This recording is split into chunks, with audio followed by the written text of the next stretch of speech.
My name's Jeff Regan. I get 10 a day in expenses from a detective bureau run by a guy named Lyon. Anthony J. Lyon. They call me the Lion's Eye.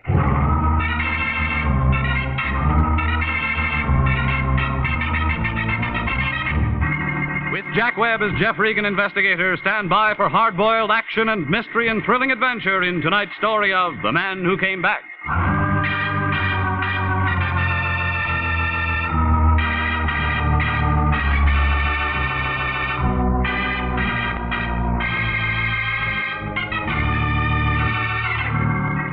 Well, this is the way it started. It was a hot Tuesday afternoon, about 4 o'clock. Melody was sitting at her typewriter watching a tired-looking fly crawl across the ceiling. She didn't say a word, just waved an arm in the direction of his door. Certainly we will, Mr. Brondike. Absolutely. Certainly. Yes, of course. Come in, Regan. Yes. It's all right, Mr. Brondike. Yes, he'll be there in an hour. All right, half an hour. Goodbye. Regan, you're it. I'm what? Here's his address. Name's Elmer Brondike. Has a real estate office in Altadena. Check came by a special messenger half an hour ago. It was late, but the bank tells me it's good. So you're it. You know, that's what I like, efficiency. It's too hot to be funny. I want you to hop out there and see what he's excited about. Didn't he tell you? Yeah, he's one of those nasty old coots. He didn't make much sense on the phone. Something about someone coming back. Besides, his teeth were slipping around. Yeah. Anyhow, it's a job. Business has been terrible lately. You know, I still want my expenses on that Tartaglia thing. Have you ever come up short with me? Yes, I have. You'll get all that's coming to you. When? As soon as Melody gets a bill from that hospital, because that's coming out of your check. Now, beat it out there and find out what this guy wants and call me if you're running into any trouble.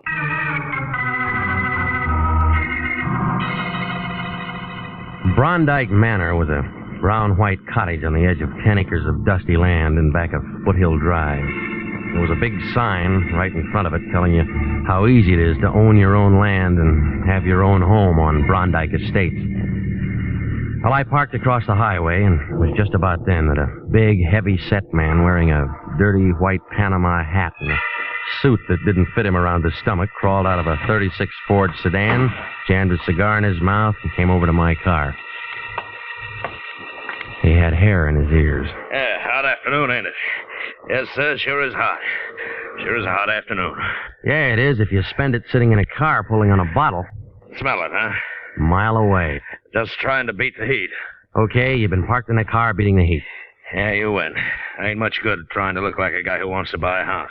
Yeah. Who do you look like? Yeah, it's a little greasy, but it's me. Marty Anderson.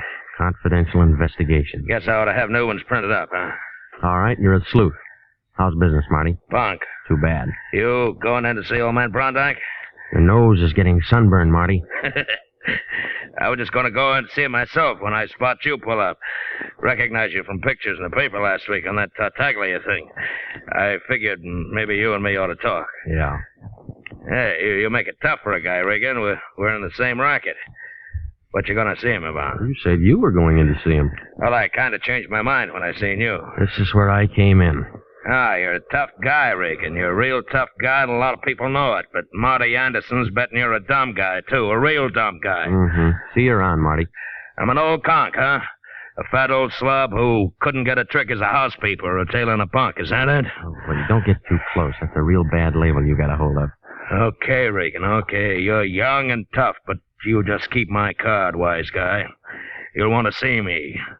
You'll want to see me before it's all tied up.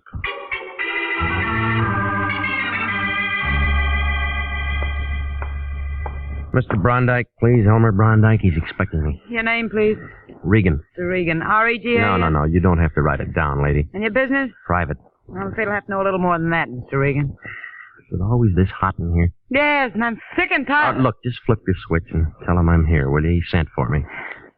Wait a minute, please. Well, what is it, Connie? There's Mr. Regan here, Dad. He says he's expected. I don't find him listed on your appointment book. Don't be an idiot. Send him in. Send him in. Let me go in now, Mr. Regan. Yeah, thanks. Is he always like that? Most of the time. Other times he's bad. High blood pressure? He's got it high, low, and in between. I hate him. A winner, huh? I'm sorry, Connie. That is your name, isn't it? Go on in before I quit. Oh, on in and shut the door. What took you so long? Now, you're Jeff Regan, huh? Well, you don't look much like a private detective to me. Sit down. Where'd I put that thing? Over there by the inkwell. What? Oh, well. Now then, Regan, about this Collier. He's a no-good tramp. You understand that? A no-good tramp. I'll see that he goes right back up to San Quentin if I have to. I'm a dangerous man to play games with. He found that out once, and if he keeps up this business, he's going to find it out again. All right, you're dangerous. He's a no-good tramp, San Quentin. Say, are you mocking me? No, I'm not. I'm just wondering what you're talking about. I just told you everything. You got ears? Can't you hear? I don't hear anything but a lot of blubbering, and that doesn't make any sense. Two big gums Look, here. Connie told me all about your high blood pressure. You better watch that. She did she? Well, Connie talks too much. That's what's the matter with her. She talks too much. Oh, sure, and you'd fire her, only she's your daughter, and you'd have to pay somebody else 3 times what you pay her to take everything she has to You take. get out of here. Get out of my office. Get out. Get out. Okay. No, never mind. Sit down. It's just hot. Heat always gets me. Yeah, me too. Now, do you want to tell me about it? He's an ungrateful scoundrel. Who? Toby Collier. Who else? Well, I took that boy in as my junior partner in Brondike Estates when he was nothing more than a car washer and a filling station. And how does he repay me? Hey, you're letting the heat bother you again. No, it isn't the heat, Regan, I'll tell you that. It's those phone calls. Phone calls telling me to beware and watch out. And a lot of other nonsense. Now we're getting close. They let him out of San Quentin last week. You'd think he'd go somewhere where people didn't know him and wash cars again or something. But no. He has to start telephoning my office and telling me he's back and that he's going to get me. What was he doing in San Quentin? 2 to 10 on an embezzlement count. How long ago was that? 3 years ago. I guess he got time off or something. Why is he sore at you? I had to testify against him. It was my firm. He was chiseling. So now he's out of the clink and he's phoning you and trying to throw a scare into you, huh? He may be out, but he isn't scaring me or anybody else, I'll tell you that. Yeah. I want you to find him, wherever he is. Bring him here. All right. And then I want to tell him like I'm telling you. If he keeps bothering me with those phone calls, if he persists in threatening me, then I'll haul out some stuff I have in my safety deposit box and send him back up there on a swindling rap, just to get him out of my hair. You withheld evidence at that trial? I withheld nothing. Just be a new charge, and I could make it stick if I wanted to. All right, tell me the rest of it. What do you mean, tell you the rest of it? No more to tell. He's a punk. He's got to get in trouble. Where'd Marty Anderson figure? What? Anderson, Marty. Confidential Investigations. Big, dirty-looking ape who shaves every other day. Oh, that rumput. How do you know about him? He tried to shake me down outside your office. He would. Yeah, he's just a second-rate gum heel I called in 3 years ago when I thought Collier might be fixing my books. I think it's the only job he ever had. He's been pestering me ever since. Did he testify against Collier? Of course he testified against Collier. That was part of his job. Is there anything else you want to know? Yes, there is. Why'd you call International instead of the police? You're pretty nosy, aren't you? I'm a lot of things. Now, come on, why? Because every time you call a cop around this town, there's always some snoopy reporter hanging around the sergeant's desk. I got $500,000 tied up in this here gravel pit. I don't want anybody who's going to buy into it thinking that I might get knocked over by some loony. That's why I want it all quiet. Does that satisfy you? No, it'll do for now. You'll probably come up with something better later on. Are you dirty? All right, where's Collier? If I knew, I wouldn't have called you in. Do you have a family here? A home, a wife, something? He was all alone. He had a mother somewhere, I guess. Pictures? Here. Okay, I'll keep these. When am I going to hear from you? When I find something, You bring him to me. I'll ask him to come. He doesn't have to. You just spring that swindling rap on him. He'll come. Yeah, and if it's no good, he can turn right around and slap a slander suit right in your face, and I wouldn't blame him. Don't you forget you're working for me, No, young man. I won't. Regan, you've got a nasty way of talking. People don't talk to me like that. Yeah, well, this is a brand new crowd of people, Frosty Top, and we talk just like we feel.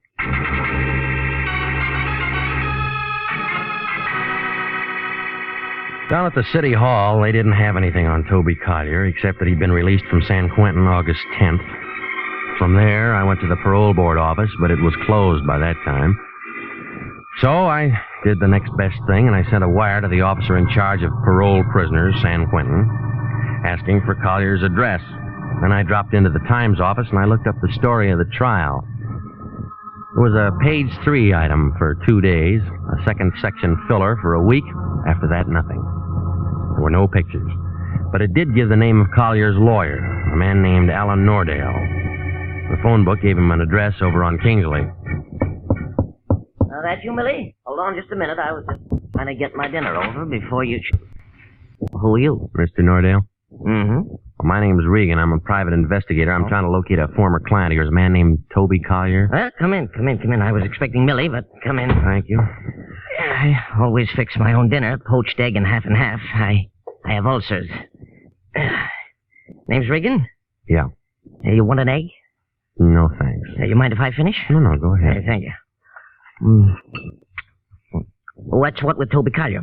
Well, I'm just trying to locate him, that's all. I found out that you were his lawyer. He was released from San Quentin 10 days ago. Yep. You sure you won't have an egg? You get used to him after a while. Who do you work for, Regan? International Detective Bureau. The line still there? Yeah. Well, so you're the line's eye, huh? Yeah. Lines is a bandit. But whose case? Elmer Brondike. Mm-hmm. What you want Toby for? Ball him out for making threatening phone calls. That all? As far as I know. Toby was a nice kid, but a calendar job. Born with one war going, one depression on deck, and a new war starting. Makes a difference.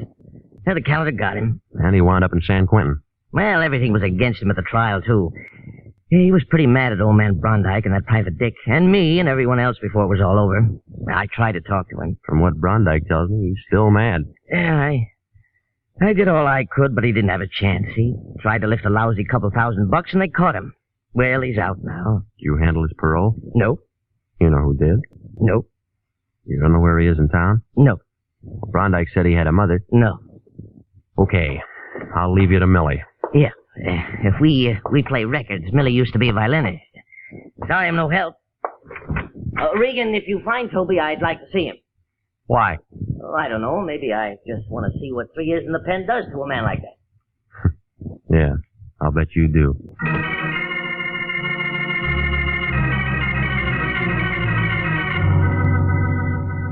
Where are you now? Did you find Collier? I'm calling from home. Home? What about Collier? I didn't find him yet. Well, get busy. What are you waiting for? A telegram, morning, couple of things. Listen, this old schmo is plenty tough, and if he thought you were local Look, on the it's job... 9 o'clock at night. I'm tired. There's nothing I can do till tomorrow morning. He's sore as a shaved pup about all this, and especially about you. Phoned up and said you called him a lot of names. He is a lot of names. I don't care what he is. You don't talk to a client like that. Besides, I haven't cashed his check. Now go on out and find that guy and get this thing settled. Good night, Regan. Besides, I haven't cashed his check.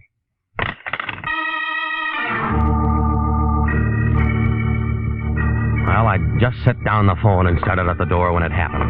Connie Brondike was standing there, and she didn't waste any time. She didn't say a word, just pulled the trigger. The first 3 brought down plaster on the ceiling. The 4th one ruined the shoulder on my suit. The 5th gave me a haircut. I made a grab for and I missed. I took the empty gun in my face. Next thing I knew, she pulled off one of those high spiked heels and raised it above my head. I tried to stop her, but my arms wouldn't work. And that's all I remember.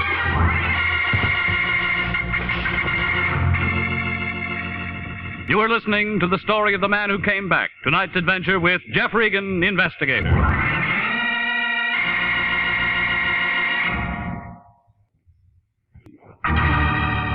And now, back to the story of the man who came back and Jeff Regan, Investigator.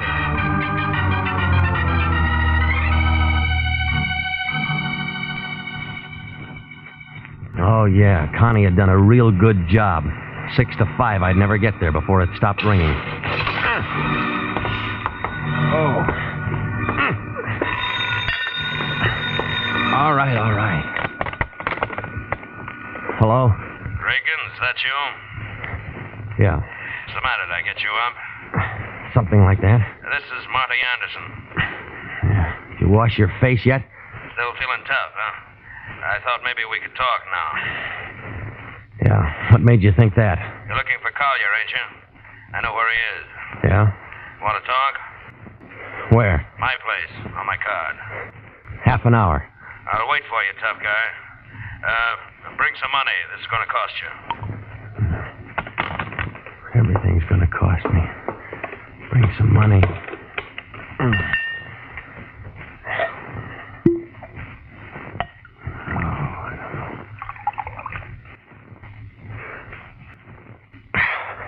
Let go. Mr. Regan, it's me, Jake. You all right in there? Fool me! Let's go! You all right, Mr. Regan? Yeah, I'm fine. I told you it was all right. Now, honey, go. I was real worried. I thought I heard some shots, and I seen this one jumping down the stairs like she had a good homicide somewhere. You sure you're all right? Go on me. Take your hands off All me. right, Jake, let her go. She's a friend of mine. You sure it's all right? Hey, you're bleeding. Look at the plaster. Oh, them was shot. Of course they were shot. You let... Jake, let her go, will you? Oh, Huh? sure. I was cleaning a gun. Oh, cleaning a gun. Funny time to clean a gun, 10 o'clock at night. Well, I do a lot of funny things. Come up and have a drink sometime, will you, Jake? Okay, Mr. Regan, okay. Good night. Oh, no, you don't, lady. Stay right where you are. No, we're going to talk. You hurt my arm. I'll rough you up good if I have to. Now, come on. I only wanted my pictures. Oh, save it, lady. But he didn't have any right to give them to you. They were mine. Should have done that. So you come over to get them, and you take 5 shots at me and slam a gun in my face. Why didn't you finish the job with your heel? I couldn't do it. I was going through your wallet looking for the pictures. I saw your license. You're a private detective. You're looking for Toby, aren't you? That's why you had the pictures. You're looking for Toby. Collier, your boyfriend? Yeah, we were going to get married. Only he went to the pen, huh? Those pictures. That's all I had left of him. He didn't write? No. You know he's out now. Yeah? So he gotten in touch with you? Why should he? He thinks I was in on it. In on what? The whole dirty, rotten thing. Toby was framed. Dad hired that Marty Anderson to help him do it. How do you know he was framed? I've been working for my dad for 5 years. I see things. Yeah, I'll bet you do. That's the truth. Oh, yeah, everybody's full of the truth. All the liars are dead. Look at me. Go ahead and look at me, Mr. Regan. I'm not what you'd call beautiful. I ain't even pretty. I'm tall and gawky. No man would ever look at me twice. Well, Toby looked at me. He loved me, but... What you gonna do to him when you find him? Well, he's been threatening your father on the phone. I'm just going to take him there. Yeah, would you bring him to me first? Would you let me talk to him? Why? Because maybe I can hold him in my arms and make him forget all his hate and everything he's gone through. Maybe he'll still love me. We can go away together and get married. You know where he is. Can you find him tonight? Maybe. You gonna help me, mate? I got to see a man. Guess I went kind of crazy tonight, huh? I don't know. I've been thinking about him so much lately. Yeah. Well, next time, give me a little thought, will you? Good night, lady.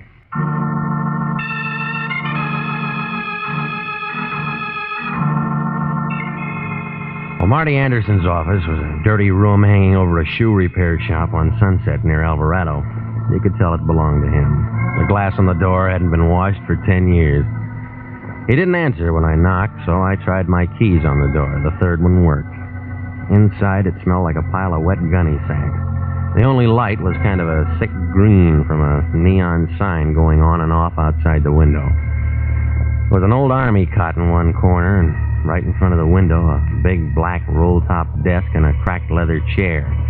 He was sitting there looking at the neon light he couldn't see anymore. One dirty hand was on top of a scratch pad near the phone, and the other was inside his coat. When I pulled it out, it was covered with blood and the rest of a pint of cheap whiskey.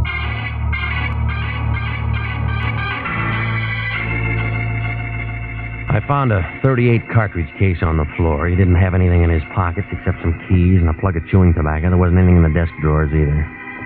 When I started to call homicide, I had to move his hand. The name Collier was written on the scratch pad, and there was an address to go with it.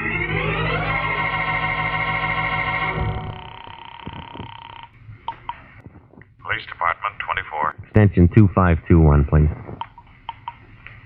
Homicide, Chandler. Lieutenant Wendetti. Off tonight. Who's calling? All right, take this down, Sergeant. Shoe shop, Sunset near Alvarado. Yeah? One flight up.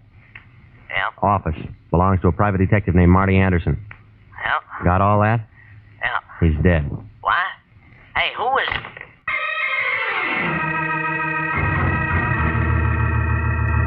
The Santa Monica fog was all over Flower Street on the 1300 block south. The streetlight didn't do much good. Just kind of hung around and watched everything get wet. I used a half a pack of matches finding my address. Out kind of late tonight, aren't you, Pilgrim?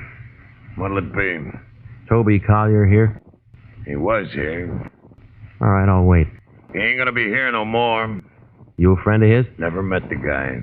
Yeah. It's midnight, beat it. All right, wait a minute. Oh, like that, huh? Any way you want it. I'm gonna do you a favor. I'm gonna tell you something. All right, Santa Claus. Before I turned night watcher, they call me the Candy Kid. 6'4", pound of 2 under 300.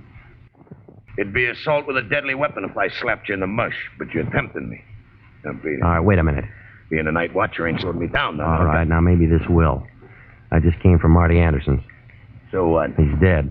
So what? And in about a half an hour, the cops are going to be here looking for Toby Collier. Yeah? Well, they can just dig him up and talk all they want. Dig him up. Are you blind or drunk or something? This outfit buried him this afternoon. This is a mortuary.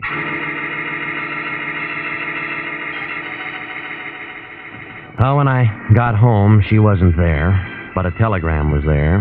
It was a long answer from San Quentin telling me how Collier had been brought to Los Angeles on a stretcher and the hospital that he was in, and a lot of other things. It took me 20 minutes to get out to Aladino, but I was too late.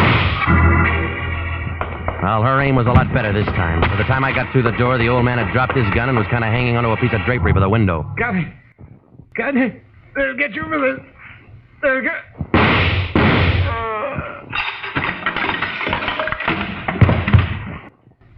Well, you've turned into a real Annie Oakley, haven't you? Good to see him like that. Real good. You want to give me that gun? It's empty. Sure, why not? He had it coming for a long time. You read my telegram? Yeah, I read it. And I phoned the hospital, and they told me Toby was dead. Bad heart. Wasn't that bad heart that killed Toby. It was him. He killed him. You don't have to make those faces. They don't make him any deader. You think I'm nuts, don't you? No, I'm not a lawyer, lady. You can plead any way you want. Well, I'll never tell it to a court. Don't bet on that.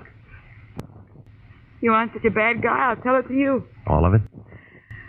How many tramps you met in your life, Regan? Real tramps. Some just thought they were tramps. Well, you met the genuine product today. Take him. For 10 years, he's been packing away money. When the income tax people got close, he goes out and he finds Toby in a filling station. And makes him a junior partner. Yeah, works an embezzlement frame up that makes Toby the fall guy. That way he doesn't have to straighten out any books. Tramp number 1. Genuine, huh? And then there's number 2, a private dick named Marty Anderson. Pig. Oh, he's dead. Somebody shot him tonight. Yeah, he did it. The only decent thing he ever did in his life. Marty was in on it. He testified against Toby in court. But Marty wanted money. All the time for the old man killed him. And it was supposed to look like Toby. Only Toby was dead. Yeah. Toby was dead, and he couldn't kill anybody. When you find out about Toby, you come back and you do some shooting yourself, don't you? He killed Toby. At the morgue, they told me it was his heart. His heart, his soul, everything that made him. He was on a hospital ward all the time he was in prison. He'd only written and told me. All right. Come on. He's gonna take me down. Yeah? Well, don't make no difference now. This Toby, you must have loved the guy. I'd have died for him. Yeah, lady. I guess you will.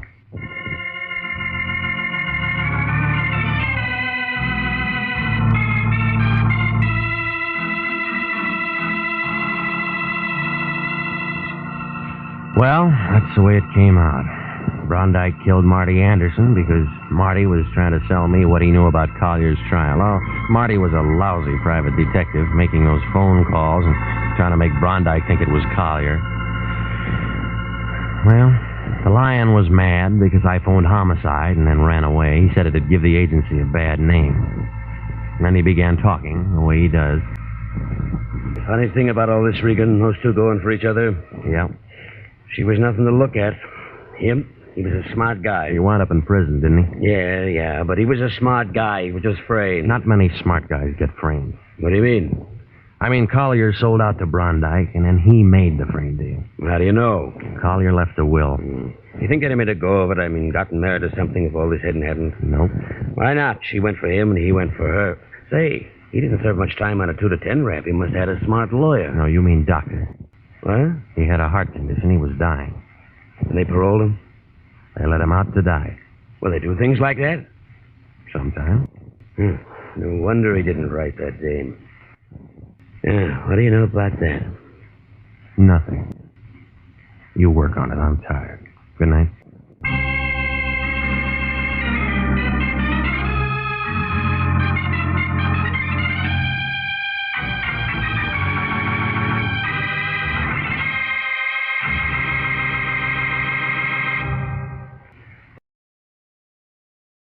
Jack Webb is starred as Jeff Regan, with Wilms Herbert as Anthony J. Lyon. The role of Connie Brondike was played by Betty Lou Gerson. Jeff Regan is written by E. Jack Newman, produced by Sterling Tracy, with original music by Digger Hunt. It's CBS same time next week for more hard-boiled action and mystery with Jeff Regan, Investigator.